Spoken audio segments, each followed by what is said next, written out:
Good morning. Thank you for the early rise and shine. That's much appreciated. I know I'm talking largely to the design community, who doesn't really tend to kickstart until after 9, so let's challenge that a bit. My name is Mario. I hail from a little country called Belgium. Waffles, chocolate, beer, small statues that glorify public urination, that sort of thing. Before I get into our topic, I feel that it's only fair that I give you a disclaimer. I need to warn you, I have a split personality. I am part designer, part scientist. I have a degree in graphic design. I have a degree in chemistry. And so what that results in is I am constantly kind of like the black sheep in either of these communities. I don't really fit in one, and I don't really fit in the other, and I think that's fine. Color. I loved getting this invitation because it touches on one of the things I'm really passionate about, color. Color and color preferences, they seem to lack any rational behavior. They don't have any base on which we can found why we like a color, and yet it influences us in so many ways, from the food we choose to eat, the clothes we decided to put on this morning, to the object that we may buy later today.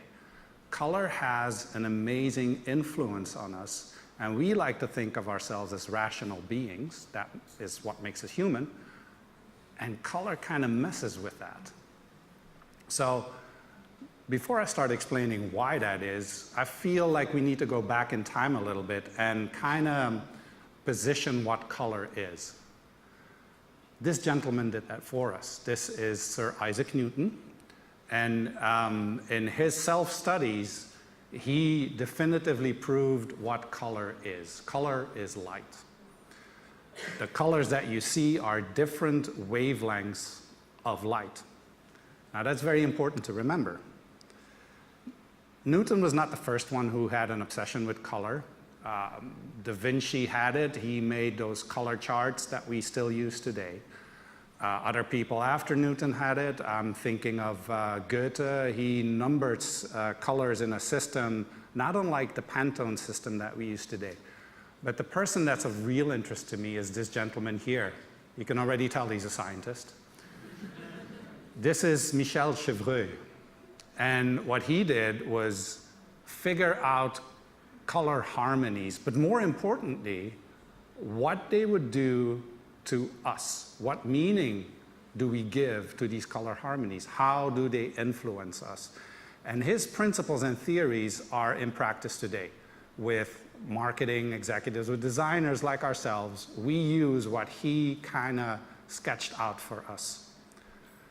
So what you have when you talk about the world of color is a conflict between two very different fields. You have the field of physics, the laws of physics that apply to color, that's the optics, and the meaning that we have come to attach to colors, which is more the emotional part.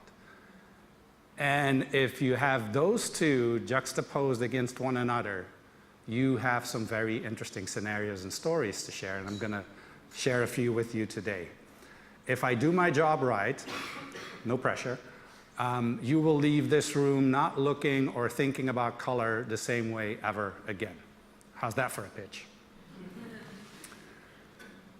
So let's start. What if? What if I told you that colors lie? The beauty that you see in colors, they're lies. The appetite you have here, it's a lie.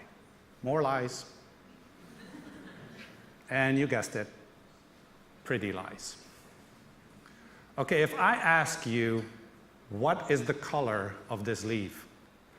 And you have every right to say it's green. By all means, that's what our eyes are telling us. It's green. What can it be other than green? Color is light. It's either a light source or a reflection of light. We do not know what the surface color is of that leaf because it rejects a light that we perceive as green. So if anything, a leaf is actually anti-green. You're seeing colors that are not there. And that happens a lot. Let me show you. You are seeing colors that are not there. I'm going to run a little test with you, testing your concentration levels early in the morning, but you had your caffeine, so let's give it a go. This image here, I want you to pay attention to that black dot in the middle. In fact, I want you to keep your eyes locked on that black dot.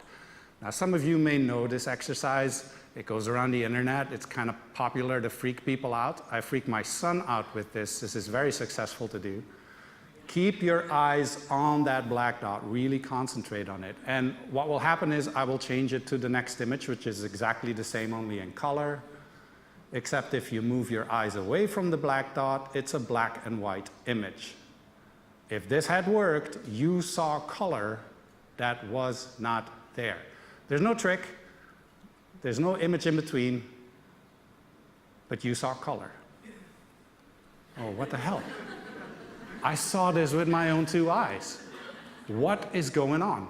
As I said, this is a lot of fun to do with kids. They just absolutely freak out. You have just witnessed yourself the limitations of your eyes. About 80 to 90% of what we perceive, we use our eyes for, and yet our eyes lie to us. In our eyes, a little biology here, you have three cones that will decide what you see from the light that falls into your eyes. So you have a cone for red, for blue, and for green. Between that, that's it. Between that, it decides what signals it gives to your brain, and that interprets it as a color, as a light source. Now, the thing is, these are so sensitive that they're very easily tricked. I just demonstrated that.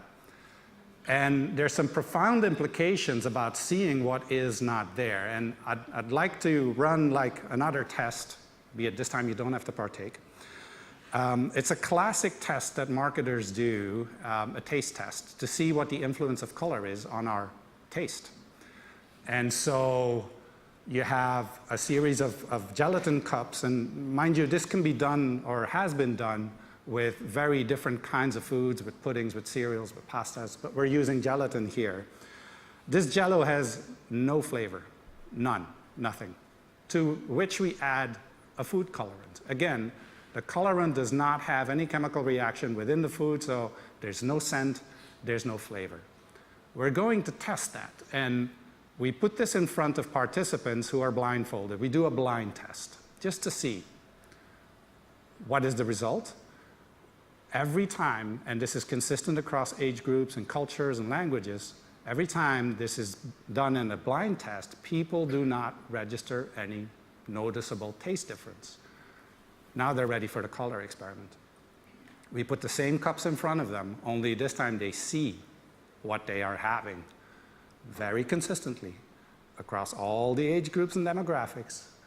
Sampling the yellow will make them feel as if there's a bit of a lemon taste in here. It's a bit sour. The red is very sweet, strawberry.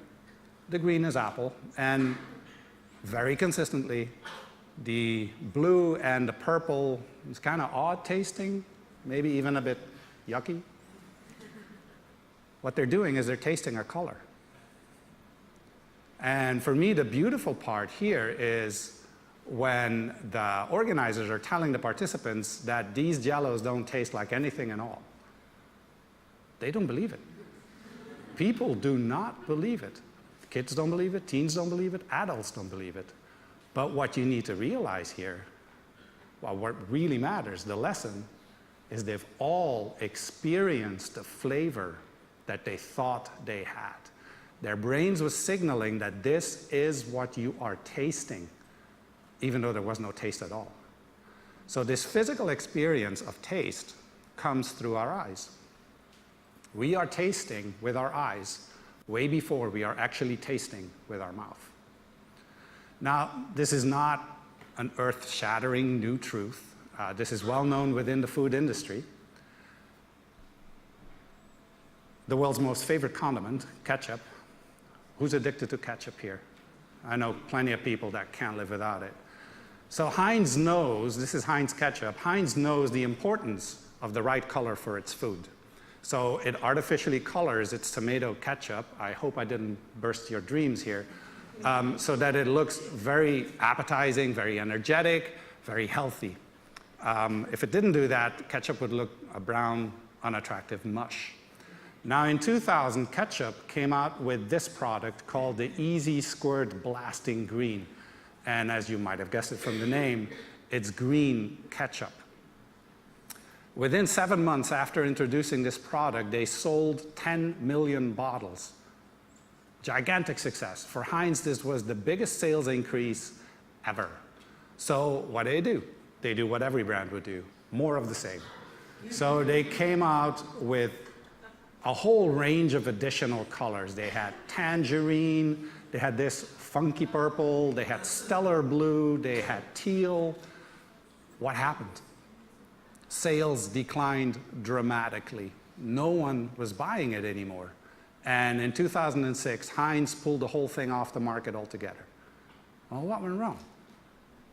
You could say that it was a universal truth that ketchup had to be red, and yet it sold like crazy when it was green, and no one buys another color. What's going on?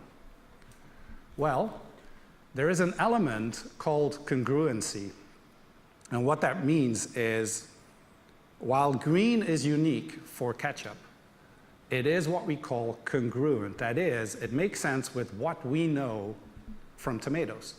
Tomatoes are on a green plant, and you do have green tomatoes. So for an adult, making the link between green for a tomato is not that difficult. This is also congruent with this product, because a few months in, after the launch, Heinz very cleverly decided to co-brand the product with the blockbuster hit Shrek, whose character is green, and he likes to eat really gross things. That was part of the fun. That made it very appealing to kids. So the congruency for kids was that green was kind of gross but cool. And you put that together with parents having congruency with green and tomatoes, and you sell a heck of a lot of ketchup. Now, what Heinz failed to do was understand that those were the factors at play. They thought it was a mere color exercise. So in focus groups, they would go around and ask, well, what's your favorite color? Well, my favorite color is purple. Great, let's give them purple. Except the congruency here, the innate reaction we have to this color is of rotten, spoiled, and moldy food. No matter how much you try and sample this product, it tastes exactly like tomato ketchup. Your brain is telling you this cannot be good for you. So this is really important, because we are taking, as well as assigning, different meanings to colors, and sometimes the meanings that we give to a color are conflicting. The world's most favorite color is blue. No one knows quite why that is, but in any culture, blue outperforms, gets voted as the most popular color. So why isn't everything blue? Well, if it's on food, it kind of signals that you may not want to eat it.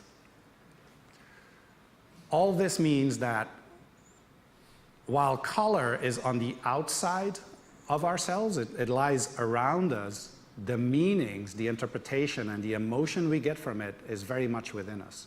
It is within our brains. It is connected to the meanings, whether innate or learned, that we give color.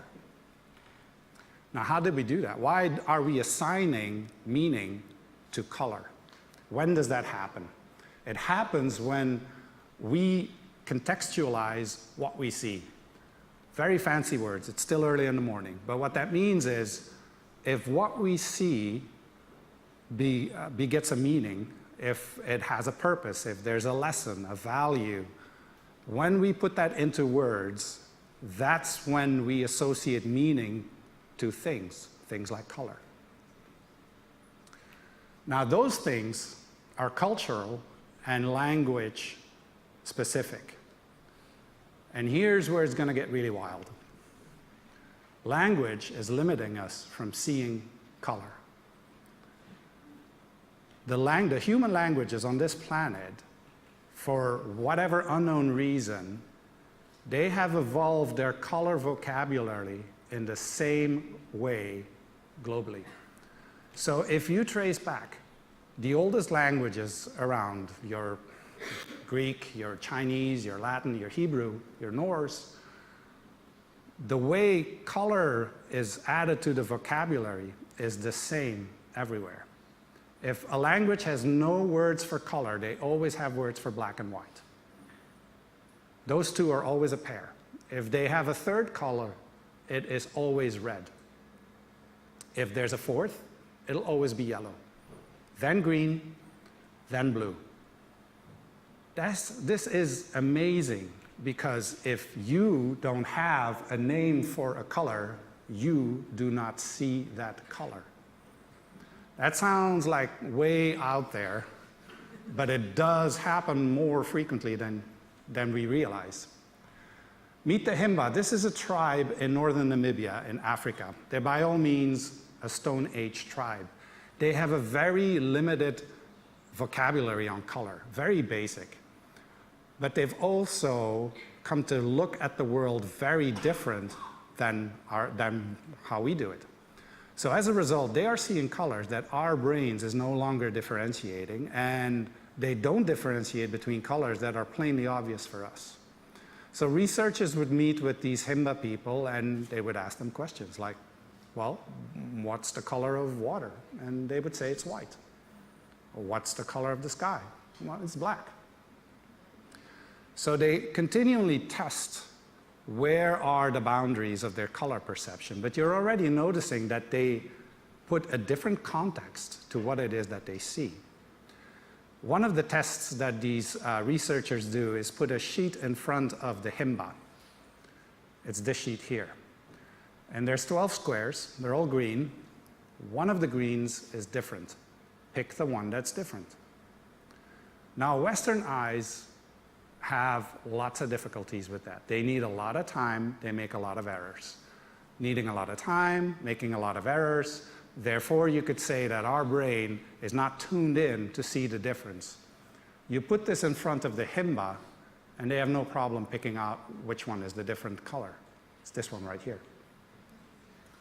Mind you, you can come and test that on the computer and put your color optics on it. It is different. Now, let's repeat this test with a different set of colors. Let's give him this sheet of colors. Here, unless you're colorblind, you have no problem spotting the different color. It's right there. It's so obvious. Yet the Himba cannot find which color is different here. They cannot find it. They think they're being tricked. They look at you in disbelief. This is all the same. The tones for them are the same. Their brain cannot differentiate, and that is because their language has no name for blue. So they have not conditioned their brain to differentiate between a green and a blue. Now, seems again like, oh, that's way out there. That's an outlier. This is a Stone Age tribe. Let's travel to another country, Japan. In Japan, the differentiation between blues and greens as a category color happened after World War II with the introduction of Western-influenced material. Before that, they had a general categorization of color which included blue and green, and Japanese people were not differentiating between them. That's how come you have these scenarios here. For some Japanese people, less and less, because it's being evolved. But for the older generation, the blue and the green is the same color. They do not differentiate between them. the meaning they have given it, the context they have given it is the same. What that means is how we see is what we see. How we look at things, how we associate meanings to it, defines what it is that we see. So I'd like to leave with a little motivational pep talk here. It is not what you look at that matters. It is what you see. Color is a very powerful asset that needs to be used in the right way, because if you misinterpret or missignal what your intent was with color, you can have very different reactions to what you thought you were going to get. So with this, I've done my little talk, and I thank you for your attention.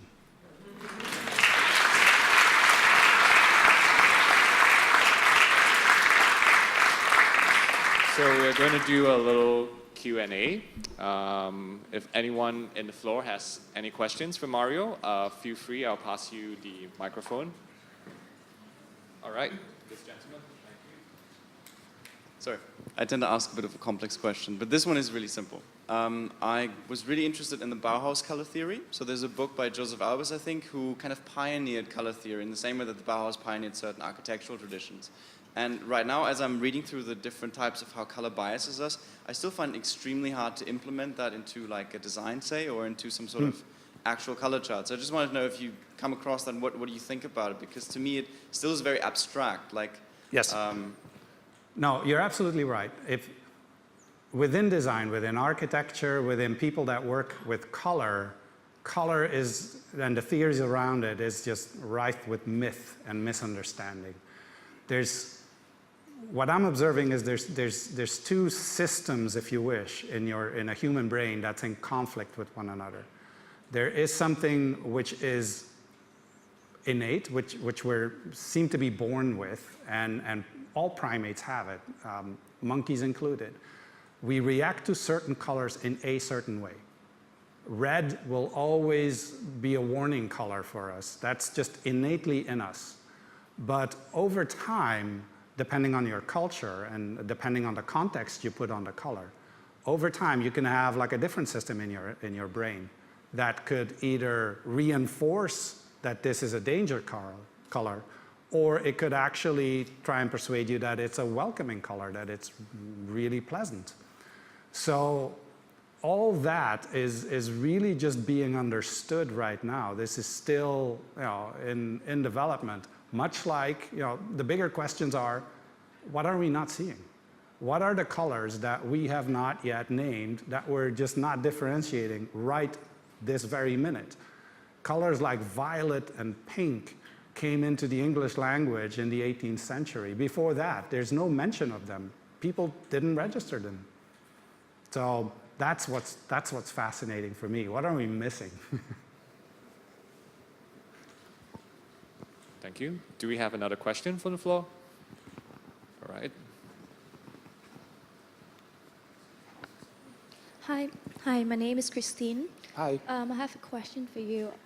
You mentioned that our brains kind of like associate certain color to certain perception, right? Mm-hmm. So is there any possibility or ways to switch the perception that maybe blueberries might not be blue, but other colors instead? I mean, like, is there possibilities of ways in switching the perception? It could. It will be difficult for us to do because we're again guided, but with what our eyes are signaling to our brain. So the whole thing that makes it a bit strange and hard to accept is what you're seeing as a color is actually not the color, but the rejection of what it doesn't want to be. Can we change that? I think, once you're made aware of that, you kind of look at it a bit differently, but you're not wrong in saying that these blueberries are blue for you or this leaf is green to you, because that is the signal that's being picked up by your eyes. But there are other animals or mammals out there that will look at blueberries and see a different color. If you know that dogs only have 2 color cones in their eyes and a butterfly has 5, I believe, then what are the colors they see? We don't know.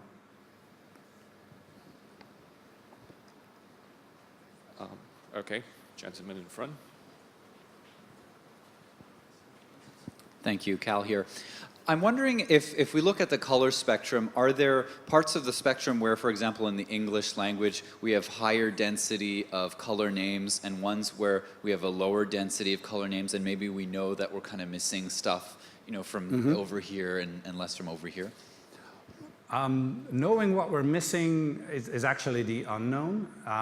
But if you were to recall the color test that we did with the Himba, they're able to differentiate shades of green much better than we can. So, and that is against the knowledge that our human eye is already trained to see the most shades of any color would be green. And yet, we're not as good as the Himba tribe. So we do, as our contexts and our languages evolve, we do seem to be, tuning out some of the shades, even though we feel we see a whole spectrum. So it's definitely very interesting. If we follow the pattern of how color vocabulary is being introduced into languages, I would say that we're most familiar and most reactive to a red, to the yellows, to the greens in that sequence, and maybe a bit less so in blue. I mentioned Japan as an example. In Russia, you have regions where people have more definitions on blue than they have on green, because in their context and in their culture, they were there first. The big message here is that you cannot generalize. There is a generalization of color. There are innate responses that every human being has to a color, but then the next step becomes much more complicated and needs a lot more research and insights to get it right. Because if you don't, you start to try and sell funky purple ketchup when no one wants it. Okay, one more. Yes, Ben. How do we reset our eyes? Yeah, I want to reboot. Where do I go? Exactly. Where's my hardware upgrade? I don't know. Maybe that's something that Apple wants to crack. They seem to enjoy that, right? No. What these studies and these research would tell me is, what am I seeing? Not what am I looking at. What is the output of whatever it is that we put together? If we choose a color, what are we hoping to influence? What do we think is the congruency, the association that we can give it, and is that accurate for the culture and the language for which we design? So a lady put up her hand. Ina! Hey, so I was just wondering, how did our eyes develop the sophistication of seeing all these colors, starting from a very basic range to further more complex with all these Pantones and blah, blah? What happened to our eyes that made it happen? It's not what happened to our eyes. It's what happened to our brains. So we are still seeing the same things that we saw when we were living in caves or dwelling in trees. But because our concepts and our language and our culture is evolving, and that's why Webster stays in business, publishing a new dictionary every year with new words, our language evolves, our context evolves. So as that is happening, and this is what can be traced in any language, on any human language, the color vocabulary follows the same pattern. So again, for me, that big question is, what is our brain not yet differentiating? Our eyes is picking it up. The Himba see 12 squares. They don't see the color difference. Their brain is not tuned to differentiate it. So what is our brain missing? Okay. Nice, more questions. Thanks very much. I feel slightly chuffed that I'm wearing the world's favourite colour today, so thank goodness I put blue on.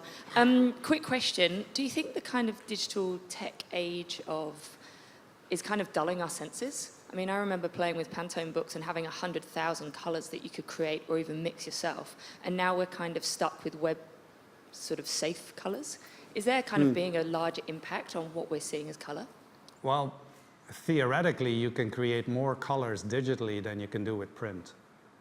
So you could counter-argue in saying that we're actually expanding our range of visible colors.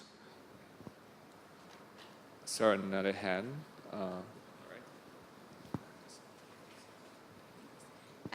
So I had a car that I always said was blue, and everyone else always told me it was purple. And I always had a pair of trousers that everyone told me was grey, and I always said they were green. I could sort of see what these people were saying, why they would sort of say they might be more blue or slightly grey. But why did I sort of see a colour that wasn't the same as anyone else? And I'm not colourblind. I'm pretty sure I'm not. But it was like the tones were so close to me that I would say it was more of a green. I could see why you might say it was a grey, and I would say it was more of a blue, even though I could understand why someone might say it was a bit of a purple. But I never understood why I thought of something different. Okay, that is very interesting. For grays, I can see why that could be, because gray is kind of a muddling of colors, and there could be traces of a lead color in it, like a blue, like a yellow, like a green. For blue, I can't really give you the answer off the top of my head, but I would imagine that it has to do with this being the last color that we've added to our vocabulary. And within the context that you were brought up, or how you yourself interpret what you see, you could have created another little app in your brain that kind of overrides or dampens the overall effect of what a color should be. You have another system in your brain, if you wish, that kind of interferes and either dampens the effect or enforces the effect. But you'll live. No worries. So I'm going to ask a question. Who in the audience here is like a designer? You work with colors and there's a lot of print packaging that you do and stuff like that. Mario, I would love you to talk a little bit more about sustainability. Sustainability. Yeah, because I believe you mentioned that story to Richard and myself before. Yeah, I was throwing a few stories your way, wasn't I? Yeah, as I shared early on, color is one of those things I'm just fascinated with. As a kid, I prided myself on knowing the entire Crayola collection by heart. I knew all 68 colors by heart. And then as an adult, I thought it'd be fun if I now know all the Pantone colors of these things by heart, which I still kind of do for half of them, I believe. My fascination with color led me to my study in chemistry, because I really wanted to understand, how do we put that thing together? If it's not the real color, but it reflects the color that we want it to be, how do we do that? And as a second branch, what is the impact of it? I was reading articles on how bad ink was, and we're destroying the planet and whatnot, and we're killing every living thing. So why do we keep printing? Why are there libraries? There should be health hazards, right? All that ink. And then I uncovered something really interesting. The fact that green is the most toxic color on the ink scale. So I thought that was quite ironic. People that were trying to be eco and wave the green banner and deck themselves out with green are actually doing the opposite of what they're preaching, because they're using a color which by definition is the most toxic you could use. So please don't use green. These things, the color green, for as much as it's a natural beauty, is one of the more difficult colors to stabilize. So they put stuff in there that you would not believe. One of those myths is that it's the color green that killed Napoleon, because his cell was painted green. And at that time, green was made with pure arsenic in it to stabilize the color. So the VOC off-gassing would have allegedly killed Napoleon in his cell. So if there's one takeaway here is if you have an eco client, try to talk them out of using green altogether. Good luck. If we have time, I would also like to, if you could share a bit more about the banana story. The banana story. All right, so how do I do that in 5 minutes? The other lectures I give a lot is the sustainable lessons that a banana can teach you. For me, the banana will teach you everything you need to know about design, but everything you should know about sustainable design. But that's another half-hour conversation that I would need to have another time. So we can check out that talk online. For those who are fluent in Portuguese, yes, it got translated in Brazil last year. No, but maybe Creative Mornings can have a topic on fruit, and then I'll happily come and introduce the banana. That's a good idea. Let's put our hands together and thank Mario for his speech. Thank you.